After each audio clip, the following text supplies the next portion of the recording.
வரஹ்மத்துல்லாஹி வபரகாத்துஹு.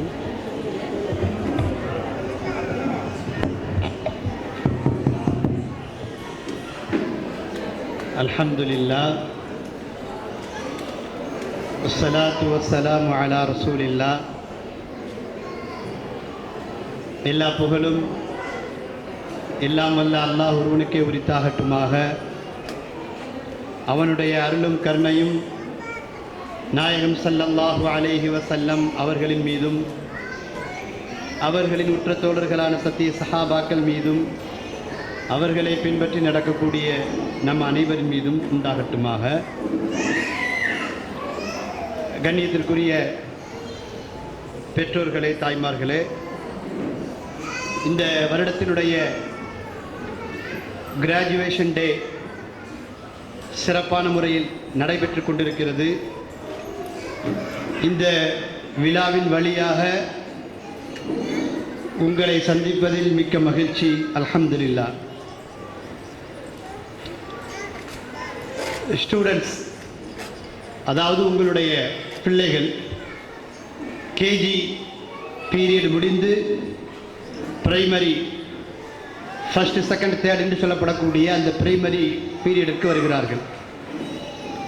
கேஜியை பொறுத்தவரை உங்கள் எல்லாருக்கும் தெரியும், அவங்க லீடு கரிக்குலம் படிச்சிருப்பாங்க. அல்ஹம்துலில்லாஹ். இப்போ வரக்கூடிய ஃபர்ஸ்ட், செகண்ட், தேர்டில் பிரைமரியில் இன்டகிரேட்டட் கரிக்குலம் ஃபாலோ பண்ணுறதுனால அவங்க அந்த சிலபஸ் படிப்பாங்க. ஃபர்ஸ்ட்டும் செகண்ட்லையும், முதல் வகுப்பிலும் இரண்டாவது வகுப்பிலும் 4 languages, English, Tamil, Hindi and Arabic, இந்த 4 மொழிகளை அடிப்படையாக கொண்டு பாடத்திட்டங்கள் அமைக்கப்பட்டிருக்கிறது.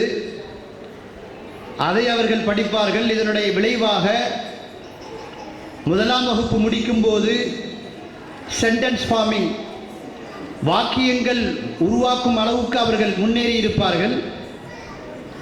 இரண்டாவது வகுப்பினுடைய முடிவிலே டிரான்ஸ்லேஷன், எந்த மொழியில் எந்த வாக்கியத்தை கொடுத்தாலும் அதை மொழிபெயர்த்து செல்லும் அளவுக்கு அவர்கள் முன்னேறி இருப்பார்கள் இன்ஷா அல்லாஹ். மூன்றாவது மற்றும் நான்காவது வகுப்பை பொறுத்தவரை ஹெல்த், ஆரோக்கியம், moral values and ethics, thinking, astro science, biological science என்ற 5 காம்போனன்ட்ஸ் பேஸ் பண்ணி சிலபஸ் அமைக்கப்பட்டிருக்குது. ஹெல்த்தில் அவங்க உடல் ஆரோக்கியத்தை பற்றி, உடல் உறுப்புகளை பற்றி, உணவு பழக்க வழக்கங்களை பற்றி அவர்கள் படிப்பார்கள். மாரல் வேல்யூஸ் அண்ட் எத்திக்ஸில் தமிழ், திருக்குறள் அது சார்ந்து படிப்பாங்க. திங்கிங்கில் ஸ்டோரிஸ் படிப்பாங்க. ஆஸ்ட்ரோ சயின்ஸில் சேட்டிலைட்ஸ், ஸ்டார்ஸ் பற்றி படிப்பாங்க. பயாலஜிக்கல் சயின்ஸில் என்விரான்மெண்ட் அண்ட் உயிரினங்கள், அனிமல்ஸ், இதை பற்றி படிப்பாங்க. இது எல்லாமே அவங்களுக்கு புத்தக வடிவிலான படிப்பாக மட்டும் இருந்துவிடக்கூடாது என்பதற்காக ஃபீல்டு ட்ரிப் ஏற்பாடு செய்வாங்க. ஸோ இந்த ஃபீல்டு ட்ரிப் மூலமாக அவங்க புத்தகங்கள் வழியாக எதை படிக்கிறார்களோ அதை உணர்வுபூர்வமாக, அனுபவபூர்வமாக அவர்கள் தெரிந்து கொள்வார்கள். இதுவெல்லாம் அவங்களுக்கு அகடமிக் ரீதியாக ஏற்பாடு செய்யப்பட்டிருக்கக்கூடிய சிலபஸ்.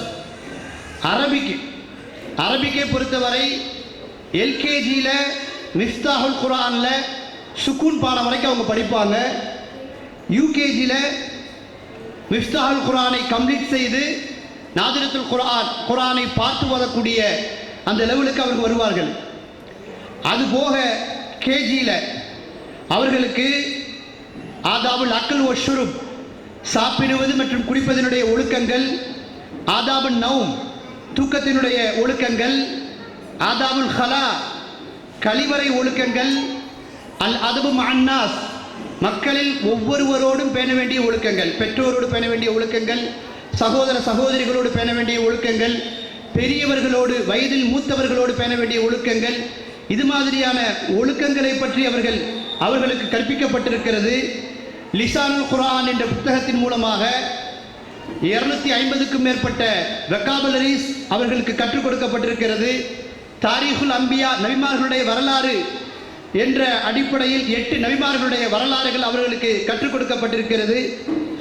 இதை தாண்டி அவர்கள் 1ஆம் வகுப்பிற்கு 2ஆம் வகுப்பிற்கு வரும்போது அதிலே அவர்களுக்கு அக்ஸாமுல் மாரிஃபா, மாரிஃபாவினுடைய வகைகள் கற்பிக்கப்படும். அதன் பிறகு 3rd, 4th, 5th டென்சஸ் பற்றி அவர்களுக்கு கற்பிக்கப்படும். பாஸ்ட் டென்ஸ், ஃபியூச்சர், பிரசன்ட், இந்த மாதிரி மாதி, முலாரி, ஹால், முஸ்தக்பில், இது மாதிரியான டென்சஸ் அவங்களுக்கு கற்பிக்கப்படும். இதனுடைய விளைவு என்ன அப்படின்னு கேட்டால், அரபினுடைய கிராமர் அப்படி படிச்சுக்கிட்டே வந்து 9th 9ஆம் வகுப்பு வரும்போது குர்ஆனுக்கு அவர்கள் தமிழிலே மொழிபெயர்க்கம் செய்ய வேண்டும். குர்ஆனை ஓதும்போது அவர்கள் விளங்கி ஓத வேண்டும். அது மாதிரியாக 6th, 7th, 8th ஆகிய வகுப்புகளிலே அவர்களுக்கு பாடத்திட்டங்கள் அமைக்கப்பட்டிருக்கிறது. இதில் கூடுதலாக 3ஆம் வகுப்பு வரும்போது குர்ஆன் மனன பிரிவு, ஹிஃபுதுல் குர்ஆன், அது ஆரம்பமாகும். யார் செகண்ட் ஸ்டாண்டர்டுக்குள்ள குர்ஆனை பார்த்து நல்ல சரளமாக மகரஜோடு ஓதுறாங்களோ அவங்களுக்கு 3ஆம் வகுப்பிலிருந்து குர்ஆன் மனன வகுப்பு ஆரம்பமாகும். அல்லாஹ்வுடைய கிருபையினால கடந்த சில வருடங்களாக 3, 4 வகுப்பு, இந்த 3 வகுப்புகளில் மட்டும் கிட்டத்தட்ட 100க்கும் மேற்பட்ட மாணவ மாணவிகள் குர்ஆனை மனனம் செய்து கொண்டிருக்கிறார்கள். இதில் ஐமன் ஹதீஜா, அர்மான் ஹனப் போன்றவர்கள் 3ஆம் வகுப்பிலேயே குர்ஆனை முடித்து ஹாஃபிலாவாக ஆனார்கள். சஃபியா என்ற மாணவி 4ஆம் வகுப்பிலே குர்ஆனை முடித்து ஹாஃபிலாவாக ஆனார்கள். சுமையா, மாசூமா, பஷாரத்துல்லா போன்ற மாணவர்கள் 5ஆம் வகுப்பிலே ஹாஃபிலாவாக ஆனார்கள். 5ஆம் வகுப்பிற்குள்ளேயே கிட்டத்தட்ட இந்த ஸ்கூலிலே இதுவரை 72 மாணவ மாணவிகள் ஹாஃபிலாக ஆகியிருக்கிறார்கள். அதில் 5ஆம் வகுப்புக்குள் ஹாஃபிலாவாக ஆனவர்கள் கிட்டத்தட்ட 10 பேர். இதில் 5ஆம் வகுப்புக்குள்ள குர்ஆனை மனனம் செய்து முடிக்காவிட்டால் 6ஆம் வகுப்பிலேயோ அல்லது 7ஆம் வகுப்பிலேயோ குர்ஆனை மனனம் செய்து அவங்க என்ன செய்வாங்க, முடிப்பாங்க. ஸோ இந்த குர்ஆன் மனன வகுப்பு அப்படிங்கிறது 3ஆம் வகுப்பிலிருந்தே ஸ்டார்ட் ஆயிடும். இப்படி அகடமிக் ரீதியாகவும் அரபிக் ரீதியாகவும் சிறந்த பாடத்திட்டங்கள் அமைக்கப்பட்டு இந்த பிரைமரியில் அவர்களுக்கு கற்றுக் கொடுக்கப்பட இருக்கிறது.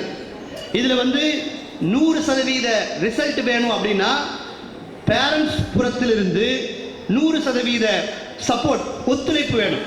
அப்படி இருந்தால் தான் அவங்கள 100% நல்ல முறையில் அவங்கள உருவாக்க முடியும். சில விஷயங்களில் பேரண்ட்ஸுடைய சப்போர்ட் ரொம்ப கம்மியாக இருக்குது. உதாரணத்துக்கு சொல்கிறதா இருந்தால் ஹோம்ஒர்க் ஃபாலோ அப்பில் என்னென்ன ஹோம்ஒர்க் அப்படிங்கிறத டைரியில் தெளிவாக எழுதி விடுறாங்க. சில பெற்றோர்களை பொறுத்த வரைக்கும் டைரியே பார்க்கறது இல்லை. உதாரணத்துக்கு சொல்கிறதா இருந்தால் இந்த வருஷம் ஹிஃபுதினுடைய எலிஜிபிலிட்டி டெஸ்ட் நடத்தும் போது, ஹிஃபுதுக்கு யார் தகுதியாக இருக்கிறாங்க அப்படின்னு நடத்தும் போது அந்த தகவலை பேரண்ட்ஸுக்கு சொல்கிறதுக்காக வேண்டி டைரியில் ஒரு நோட்ஸ் வச்சு நாங்கள் என்ன செய்கிறோம், அனுப்புகிறோம். ஒரு 3 நாள் கழிச்சு தான் அவங்களுக்கு டெஸ்ட்டே நடக்குது. ஆனால் அந்த மாணவிகளை கூப்பிடும்போது எந்த பகுதியை மனப்பாடம் செஞ்சுட்டு வர சொன்னோமோ அந்த பகுதியை அவங்க மனப்பாடம் செஞ்சுட்டு வரல. ஏமா அப்படின்னு கேட்டால் தெரியாது. டைரியில் இருக்க பேரண்ட்ஸ் பார்க்கலையா கேட்டால் பார்க்கல. அப்போ இந்த மாதிரியான முக்கியமான தகவல்கள் எல்லாமே டைரியில் தான் என்ன செய்கிறாங்க, நோட் பண்ணி அனுப்புகிறாங்க. ஆனால் சில பேரண்ட்ஸை பொறுத்த வரைக்கும் டியூஷனுக்கு அனுப்பி வைக்கிறாங்க. டியூஷனுக்கு அனுப்பி வச்சுட்டா நம்முடைய வேலை முடிஞ்சிட்டு அப்படின்னு நினச்சிக்கிறது. ஆனால் டியூஷன் சார் இந்த ஹிந்து சம்பந்தமான அரபிக் சம்பந்தமான விஷயங்களை என்ன செய்ய மாட்டார், பார்க்க மாட்டார். அதை பேரண்ட்ஸ் தான் பார்த்து என்ன செய்யணும், பிள்ளைங்களுக்கு சொல்லிக் கொடுக்கணும். ஆனால் பேரண்ட்ஸ் அதை பார்க்காததுனால அந்த பிள்ளைங்களால் அந்த எலிஜிபிலிட்டி டெஸ்ட்டில் கலந்துக்க முடியாததுனால அவங்க இந்த வருஷம் என்ன செய்யலை, ஹிட்ஸுக்கு தகுதி பெறல. அப்போ இந்த மாதிரி நிறைய விஷயங்கள் என்ன செய்வாங்க, டைரியில் எழுதி அனுப்புவாங்க, ஹோம்ஒர்க் உட்பட எல்லா விஷயங்களையுமே. அப்போ பேரண்ட்ஸ் அதை கரெக்டாக என்ன செய்யணும், ஃபாலோ பண்ணணும். ரெண்டாவது பிடிஏ மீட்டிங் அரேஞ்ச் பண்ணுவாங்க. ஒவ்வொரு டெஸ்ட் முடியும் போதும் PTA meeting, parent teachers meeting arrange பண்ணுவாங்க. அதுலேயுமே கூட கிட்டத்தட்ட 80% அட்டண்டன்ஸ் தான் விடுமே தவிர ஒரு 20 to 25% பேரண்ட்ஸ் என்ன செய்யறதில்லை, பேரண்ட்ஸ் மீட்டிங் கூட வர்றதில்லை. அப்படி பேரண்ட்ஸ் மீட்டிங் வரல அப்படின்னு சொன்னால் அவனுடைய அகடமிக் லெவல் எந்த அளவுக்கு இருக்குது, டீச்சரோட அவனுடைய பிஹேவியர் எப்படி இருக்குது, ஸ்கூலில் அவனுடைய பிஹேவியர் எப்படி இருக்குது, பேரண்ட்ஸ் மீட்டிங் வந்தாதான் வீட்டில் அவனுடைய பிஹேவியர் எப்படி இருக்குது, அதை சரி செய்யணும் அப்படின்னு கேட்டால் அதை என்ன செய்யணும், டீச்சர்ஸ் சொல்ல முடியும். பேரண்ட்ஸ் டீச்சர்ஸ் மீட்டிங் வராமல் நிறைய விஷயங்களை உங்களால் என்ன செய்ய முடியாது, பிள்ளைகளை பற்றின தகவலையே உங்களால் தெரிஞ்சுக்க முடியாது. அதனால் பேரண்ட்ஸ் டீச்சர் மீட்டிங் எப்போல்லாம் அரேஞ்ச் பண்ணுறாங்களோ கண்டிப்பாக அதில் அட்டன் பண்ணி அவங்களுடைய லெவல் என்ன அப்படிங்கிறது நீங்கள் தெரிஞ்சுக்கங்க. வீட்டில் உள்ள சூழ்நிலைகள் என்ன அதை டீச்சர்ஸை சொல்லுங்கள். இன்ஷா அல்லாஹ் முடிஞ்ச வரைக்கும் அவங்க என்ன செய்வாங்க, அதை சரி பண்ணுவாங்க. மூணாவது, ஸ்டூடெண்ட்ஸுடைய இம்ப்ரூவ்மெண்ட்டுக்காக வேண்டி ஸ்கூல்ல இருந்து நிறைய கிளாஸஸ் ஏற்பாடு செய்வாங்க. ஸ்பெஷல் கிளாஸ் ஏற்பாடு செய்யலாம். சில ஸ்டூடெண்ட்ஸ் வந்து மேத்ஸில் வீக்காக இருப்பாங்க, சில ஸ்டூடெண்ட்ஸ் வந்து இங்கிலீஷில் வீக்காக இருப்பாங்க. அப்போ ஒவ்வொன்றிலையும் யார் வீக்காக இருக்கிறாங்களோ அவங்களுக்கு தனிப்பட்ட முறையில் ஸ்பெஷல் கிளாஸ் இந்த குவார்ட்டர்லி லீவில் அல்லது ஹாஃப் இயர்லி லீவில் வந்து என்ன செய்வாங்க, அரேஞ்ச் பண்ணுவாங்க. ஆனால் பேரண்ட்ஸ்கிட்ட வந்து அது சம்மந்தமான தகவல் சொல்லும்போது இல்லை நாங்கள் டூர் பிளான் பண்ணியிருக்கிறோம், அதனால் அந்த கிளாஸ் எங்களுக்கு வேண்டாம் அப்படின்னு வந்து சரி சும்மா சாதாரண காரணங்களுக்காக வேண்டி அந்த மாதிரி கிளாஸ் வந்து புறக்கணிச்சிடுறாங்க. ஸோ இதில் வந்து அந்த லீவ் டேஸ் கிளாஸில் அந்த ஸ்பெஷல் கிளாஸ் அவன் அட்டன் பண்ணியிருந்தா அவன் எதில் வீக்காக இருக்கிறானோ அதில் அவன் என்ன செஞ்சுருப்பான், இம்ப்ரூவ் ஆகிருப்பான். ஆனால் இந்த மாதிரி பேரண்ட்ஸுடைய ஒத்துழைப்பு இல்லாததுனால, சப்போர்ட் இல்லாததுனால, அந்த கிளாஸ் அவன் அட்டன் பண்ணாததுனால கடைசி வரைக்கும் எதில் வீக்காக இருக்கானோ அதில் வீக்காகவே வந்து இருந்துக்கிட்டே இருக்கான். ஃபர்ஸ்ட் ஸ்டாண்டர்டில் வீக்காக இருந்தால் செகண்ட் ஸ்டாண்டர்ட்லேயும் வீக்காகவே இருக்கிறான். அப்போ எப்போ வந்து ஸ்கூல்ல இருந்து இந்த மாதிரி கிளாஸ் கோர்ஸ் அரேஞ்ச் பண்ணுறாங்களோ, ஸ்பெஷல் கிளாஸ் அரேஞ்ச் பண்ணுறாங்களோ, அது உங்களுடைய பிள்ளைகளுடைய இம்ப்ரூவ்மெண்ட்டுக்காக வேண்டி தான் பண்ணுறாங்க அப்படிங்கிறத முதல்ல நீங்கள் புரிஞ்சுக்குங்க. புரிஞ்சுக்கிட்டு அதுக்கு நீங்கள் சப்போர்ட் பண்ணீங்க அப்படின்னு சொன்னால் எல்லா சப்ஜெக்ட்லையும் அவங்களை என்ன செய்ய முடியும், நல்ல இம்ப்ரூவ் பண்ண முடியும். அடுத்ததாக ஹிந்தி. இப்போ நம்ம ஸ்கூலில் வந்து 4 லாங்குவேஜ் 4 லாங்குவேஜ் மையமாக வச்சு சிலபஸ் வச்சுருக்காங்க. அதில் ஹிந்தி வந்து மெயின். இப்போ இதில் ஹிந்தி வந்து 8 ஸ்டேஜ் இருக்குது.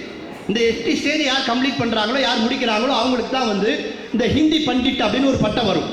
அப்போ அதுக்கான ஏற்பாடுகள் நம்ம செஞ்சுட்டே இருக்கிறோம். இப்போது அல்லாஹ்வுடைய கிருபையினால் நம்ம ஸ்கூலில் அப்படி ஆரம்பத்துலேருந்து வந்தவங்க 4th ஸ்டேஜ் முடித்து 5th ஸ்டேஜ் போக போகிறாங்க. இப்போ என்னென்னா வருஷத்தில் ஒரு ஸ்டேஜ் எழுதுனாங்க அப்படின்னு சொன்னால் அவங்க அதை முடிக்கிறதுக்கு 9th 9ஆம் வகுப்பு அல்லது 10ஆம் வகுப்பு ஆயிடுது. செகண்டரிக்கு வந்தாலே அவங்களுடைய டைமிங் வந்து குறைஞ்சிருது. அகாடமிக்கு அவங்களுக்கு அதிகமான டைம் தேவைப்படுது. அதனால் பிரைமரிக்குள்ள இந்த ST ஸ்டேஜையும் முடிக்கிறதுக்கான ஏற்பாடுகள் செஞ்சு நம்ம என்ன செஞ்சுருக்கிறோம், இந்த கடைசி வருஷம் கூட அதுக்கு ஃபர்ஸ்ட் ஸ்டாண்டர்டில் வந்து இந்த ஹிந்தி எக்ஸாமுக்கு வந்து என்ரோல்மெண்ட் ஒன்று வச்சோம். ஆனால் நிறைய பேரண்ட்ஸுக்கு அது என்ன செய்யவே இல்லை, விளங்கவே இல்லை. அதனால் நிறைய பேரண்ட்ஸ் அதில் வந்து என்ன செய்யலை, ஆர்வம் காட்டவே இல்லை. அதனால் இந்த கரெக்டாக ஒவ்வொரு வருஷமும் ஃபர்ஸ்ட் ஸ்டாண்டர்ட் முடியும் போது இந்த ஹிந்தியில் சேர்வதற்கான அந்த என்ட்ரன்ஸ் நுழைவுத் தேர்வு வந்து என்ன செய்வாங்க, வைப்பாங்க. பரீட்சையான அதுக்கு பேர். ஸோ உங்களுக்கு அந்த மாதிரி தகவல் கொடுக்கும்போது உங்களுடைய பிள்ளைங்க ஹிந்தி லாங்குவேஜ்லேயும் நல்ல வெள்ளா இருக்கணும் அப்படின்னு நீங்கள் ஆசைப்பட்டீங்கன்னா நீங்கள் அதில் வந்து என்ன செய்யுங்க, சேர்த்து விடுங்க. அவங்க எப்போ 8 ஸ்டேஜையும் வந்து வெற்றிகரமாக வந்து அதை கம்ப்ளீட் பண்ணுறாங்களோ அப்போ அவங்க என்ன செய்ய முடியும், ஒரு ஸ்கூலில் ஹிந்தி டீச்சராக ஒர்க் பண்ண முடியும், ஒரு ஹிந்தி டியூஷன் நடத்த முடியும், ஒரு ஹிந்தி இன்ஸ்டியூஷன் அவங்களால என்ன செய்ய முடியும், நடத்த முடியும். ஸோ நல்ல வாய்ப்புகள் அவங்களுக்கு வந்து என்ன செய்யுது, அதில் இருக்குது. ஆனால் அது நிறைய பெற்றோருக்கு விளங்காததுனால அதை அவங்க வந்து என்ன செஞ்சிடறாங்க, மிஸ் பண்ணிடுறாங்க. ஸோ இது மாதிரி நிறைய ஏற்பாடுகள் செஞ்சு வச்சுருக்கிறோம். அகடமிக் ரீதியாகவும் சரி, அரபிக் ரீதியாகவும் சரி, இஸ்லாமிக் ரீதியாகவும் சரி, எல்லா ஏற்பாடுகளும் சிறப்பான முறையில் நம்ம ஸ்கூலில் வந்து என்ன செய்யப்பட்டிருக்கு. நீங்கள் 100% ஒத்துழைப்பு கொடுத்தீங்க அப்படின்னு சொன்னால் இன்ஷா அல்லாஹ் 100% அந்த பிள்ளைங்களை நம்மளால் என்ன செய்ய முடியும், நல்ல வெள்ளா உருவாக்க முடியும். அது போக பிள்ளைங்களுக்கு நீங்கள் வீட்டில் இருக்கும்போது ஸ்கூலில் சேர்த்தாச்சு அதோடு நம்ம கடமை முடிஞ்சிட்டு அப்படி நீங்கள் என்ன செய்ய வேண்டாம், நினைக்க வேண்டாம். வீட்டில் இருக்கும்போது அவங்களுக்கு நல்ல அறிவுரைகள் சொல்லுங்க, நிறைய விஷயங்கள் அவங்கள ஃபாலோ பண்ண வைங்க. நபி ஸல்லல்லாஹு அலைஹி வஸல்லம் அவங்களுடைய வரலாறுகள் நீங்கள் படிச்சிருந்தீங்கன்னா தெரியும். ஹஜ்ரத் ஹசன் ரலியல்லாஹு அன்ஹு அவங்களுக்கு, ஹுசைன் ரலியல்லாஹு அன்ஹு அவங்களுக்கு சாப்பாட்டுடைய ஒழுக்கத்தை ரொம்ப அழகான முறையில் சொல்லி கொடுத்துருப்பாங்க. எதை சாப்பிடணும், எதை சாப்பிடக்கூடாது. தொழுகைக்கு கூட ரசூல் ஸல்லல்லாஹு அலைஹி வஸல்லம் தன்னுடைய பேரன் பேத்திகளை கொண்டு வருவாங்க. தொழுகையில் நிற்கும் போது, தக்பீர் கட்டிட்டு நிற்கும் போது தன்னுடைய பேரன் பேத்திகளை தூக்கி வச்சிருப்பாங்க. இதெல்லாம் எதுக்காக வேண்டி அப்படின்னு சொல்லி கேட்டால் தன்னுடைய பேரன் பேத்தி தொழுகையை பழகணுங்கிறதுக்காக வேண்டி. யா குலாம் ரசூலுல்லாஹ்வுடைய ஹதீஸ்ல நிறைய வார்த்தையை பார்க்க முடியும். யா குலாம்னா என்ன அர்த்தம், சிறுவனேன்னு அர்த்தம். அப்போ சிறுவர்களை கூப்பிட்டு ரசூல் ஸல்லல்லாஹு அலைஹி வஸல்லம் நிறைய அட்வைஸ் பண்ணுறாங்க. நம்முடைய குழந்தைகளுக்கு நாம தான் நிறைய அட்வைஸ் பண்ணணும். பெரும்பாலும் 100% குழந்தைகள் தூங்கும்போது மொபைல் ஃபோனோட தான் தூங்குறாங்க. அப்போ அது மாதிரி தான் அவங்களுடைய நாலேஜ் வந்து என்ன செய்ய இருக்கும். தூங்கும்போது நல்ல அறிவுரைகள் சொல்லி என்ன செய்யணும், தூங்க வைக்கணும். முஆவியா அப்படின்னு இஸ்லாமிய வரலாறுல ஒரு அறிஞர் உண்டு, முஆவியா. அவங்க பெரிய ஆட்சியாளர். அவங்க வந்து 20 வருஷம் ஷாம் நாட்டினுடைய ஆளுநராக இருந்தாங்க. அடுத்த 20 வருஷம் ஒட்டுமொத்த இஸ்லாமிய சாம்ராஜ்யத்தினுடைய அமீருல் முஃமினீன் ஹலீஃபாவாக இருந்தாங்க. 40 ஆண்டு கால வெற்றிகரமாக ஆட்சி செஞ்சாங்க. இதனுடைய பின்னணியை பற்றி அவங்கள்ட்ட கேட்கும்போது அவங்க சொன்ன வார்த்தை, என்னுடைய தாயார் ஒவ்வொரு நாளும் இரவு தூங்கும்போது எங்கிட்ட சொல்லுவாங்க, அந்த சையீதுன் நாஸ், நீ தான் மக்களுடைய தலைவன், நீ பிற்காலத்தில் எல்லா மக்களுக்கும் தலைவனாக வரணும் அப்படின்னு எங்களை சொல்லிட்டே இருப்பாங்க. அல்லாஹ்வுடைய கிருபையினால 40 வருஷம் என்னுடைய தாயாருடைய அந்த அறிவுரையினால நான் வந்து ஆட்சி செஞ்சிருக்கிறேன்னு சொல்லி முஆவியா ரலியல்லாஹு அன்ஹு சொல்றாங்க. அப்போ நல்ல நல்ல அறிவுரைகள் நாம அவங்களுக்கு என்ன செஞ்சுட்டே இருக்கணும், சொல்லிக்கிட்டே இருக்கணும். அறிவுரைகள் சொன்னால் மட்டும் பத்தாது, நாம் என்ன செய்யணும், அவங்களுக்காக வேண்டி நிறைய துவா செய்யணும். நபி ஸல்லல்லாஹு அல்லாஹ் தஆலா வந்து குர்ஆனில் கிட்டத்தட்ட 25 நபிமார்களுடைய வரலாறு பதிவு செய்திருக்கிறான். அதில் பெரும்பாலான நபிமார்களுடைய துவாவையும் அல்லாஹ் பதிவு செஞ்சிருக்கிறான். நபிமார்கள் என்ன துவா கேட்டாங்க அப்படி நீங்கள் பார்த்தீங்கன்னா, நபிமார்களுடைய துவா எடுத்து பார்த்தீங்கன்னா அதில் அதிகமான துவாக்கள் தங்களுடைய பிள்ளைகளுக்காக செய்த துவாவாக தான் இருக்கும். தங்களுடைய பிள்ளைகளுக்காக செய்த துவாவாக தான் இருக்கும். அதனால் நீங்கள் பிள்ளைங்களுக்கு நல்ல அறிவுரையை சொல்லுங்க, அவங்களுக்கு நிறைய துவா செய்யுங்க. உங்களுடைய துவாவை கொண்டும் உங்களுடைய அறிவுரையை கொண்டும் தான் உங்களுடைய பிள்ளைகளுடைய எதிர்காலமும் சரி மறுமையும் சரி நிர்ணயிக்கப்படும் இன்ஷா அல்லாஹ். அதனால் எல்லா வகையிலும் நீங்கள் ஸ்கூலுக்கும் டீச்சர்ஸுக்கும் ஒத்துழைப்பாக இருங்க. நீங்கள் நினைக்கிற மாதிரி அல்லாஹுடைய கிருபையில் 100% உங்களுடைய பிள்ளைங்க வந்து செய்வாங்க, வெள்ளா வருவாங்க. பிள்ளைகளுடைய விஷயத்தில் நம்முடைய கனவுகளை நனவாக்குவதற்கு, நம்முடைய லட்சியங்கள் நிறைவேறுவதற்கு வல்ல ரஹ்மான் தௌஃபீக் செய்வானாக. வ ஆகிரு தஅவானா அனில் ஹம்துலில்லாஹி ரப்பில் ஆலமீன்.